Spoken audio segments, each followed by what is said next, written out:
இன்றைக்கி நம்ம சிக்கன் பிரியாணி எப்படி ஈஸியாகவும் டேஸ்டியாகவும் பண்ணுறதுன்னு பார்ப்போம். ஃபஸ்ட்டு அடுப்பை பற்ற வச்சுட்டு அது மேலே குக்கரை வச்சுட்டு அதில் 2 ஸ்பூன் நெய்யை ஃபஸ்ட்டு போட்டு நல்லா ஸ்ப்ரெட் பண்ணி விட்டுக்கோங்க. நெய் நல்லா உருகுனதுக்கப்புறம் 2 பிரியாணி இலை, ஒரு பட்டை, ஒரு ஜாதிபத்திரி, ஒரு அன்னாச்சி பூ, கொஞ்சம் கல்பாசி, 2 ஏலக்காய், 3 கிராம்பு, அதுக்கப்புறம் நல்லா ஸ்லைஸ் பண்ணி வச்சுருக்க 2 வெங்காயம் எல்லாத்தையும் போட்டு நல்லா கிளறி விட்டுக்கோங்க. அதுக்கப்புறம் ஒரு டேபிள் ஸ்பூன் இஞ்சி பூடு பேஸ்ட் போட்டுக்கோங்க. அப்புறம் இஞ்சி பூடு பேஸ்ட்டோட பச்சை வாசம் போகிற வரைக்கும் கொஞ்ச நேரம் நல்லா வதக்கி எடுத்துக்கோங்க.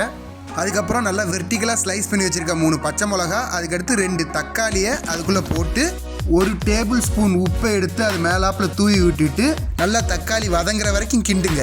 அதுக்கப்புறம் ஒரு 2 டேபிள் ஸ்பூன் தயிர் சேர்த்து நல்லா அப்படியே கிண்ட ஆரம்பிங்க. அதுக்கப்புறம் கொஞ்சம் கொத்தமல்லி புதினா கையில் எடுத்து அதை அப்படியே மிக்ஸ் பண்ணி குக்கரில் சேர்த்துக்கோங்க. இப்போ போட்ட இன்க்ரீடியன்ட்ஸ் எல்லாம் நல்லா மிக்ஸ் ஆகிற அளவுக்கு நல்லா கிண்டிட்டு 1 டீஸ்பூன் மஞ்சத்தூள், 1 table spoon chilli powder, 1 table spoon மல்லித்தூள், 1 டேபிள் ஸ்பூன் கரம் மசாலா இதெல்லாம் போட்டு நல்லா எல்லாம் ஒன்றோட ஒன்று மிக்ஸ் ஆகிற மாதிரி கிண்டி விட்டுக்கோங்க. அப்புறம் நல்லா கழுவி வச்சுருக்க அந்த 1/2 கிலோ சிக்கனை எடுத்து குக்கருக்குள்ளே போட்டு நல்லா அப்படியே கிளறி விட்டு கீழே இருக்கிற மசாலா எல்லாம் அப்படியே சிக்கன் மேலே ஒட்டுற மாதிரி பார்த்து நல்லா கிண்டி விட்டுக்கோங்க.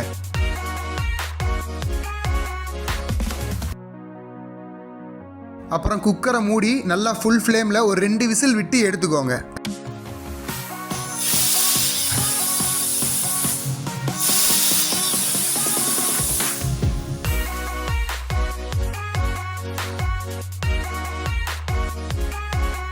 சிக்கன் நல்லா வெந்திருக்கா அப்படின்றத செக் பண்ணிக்கோங்க. அப்புறம் எத்தனை கப் அரிசி எடுத்துருக்கீங்களோ அதுக்கு அப்படியே 2 மடங்கு தண்ணி ஊற்றணும். நான் இப்போ 1 கப் பாஸ்மதி அரிசி எடுத்துருக்கேன்றனால 2 கப் தண்ணி ஊற்றுறேன். அதை ஊற்றிட்டு ஒரு 1/2 லெமன் அப்படியே புளிஞ்சு விட்டுக்கோங்க மேலே. அதுக்கப்புறம் நல்லா கிண்டி விட்டுட்டு மீடியம் ஃப்ளேமில் ஒரு கொதி விட்டுருங்க. அதுக்கப்புறம் 1/2 மணி நேரம் தண்ணியில் ஊற வச்சுருந்த பாஸ்மதி அரிசியில் எல்லா தண்ணியும் வடிகட்டிட்டு அதை அப்படியே மேலாப்பில் பரப்பி விடுங்க. நம்ம குக்கரில் போடுற அரிசியில் தண்ணியே இருக்கக்கூடாது. நல்லா வடிகட்டிட்டு அதை எடுத்து மேலே பரப்பி விட்டுருங்க.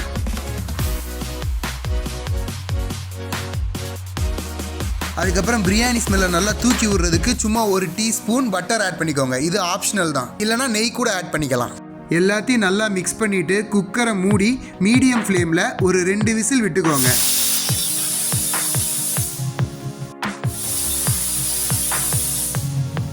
ப்ரெஷர் ரிலீஸ் ஆனதுக்கப்புறம் விசிலை எடுத்துகிட்டு குக்கரை ஓப்பன் பண்ணி பாருங்கள்.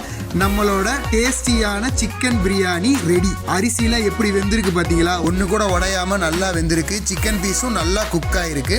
1 கப் பாஸ்மதி அரிசியில் பண்ண இந்த சிக்கன் பிரியாணியை 3 பேர் நல்லா வயிறு ஃபுல்லாக சாப்பிடலாம். நீங்களும் இந்த ரெசிபியை ட்ரை பண்ணி பாருங்கள். உங்களுக்கும் இந்த டேஸ்ட்டு கண்டிப்பாக பிடிக்கும். தேங்க்யூ ஃபார் வாட்சிங்.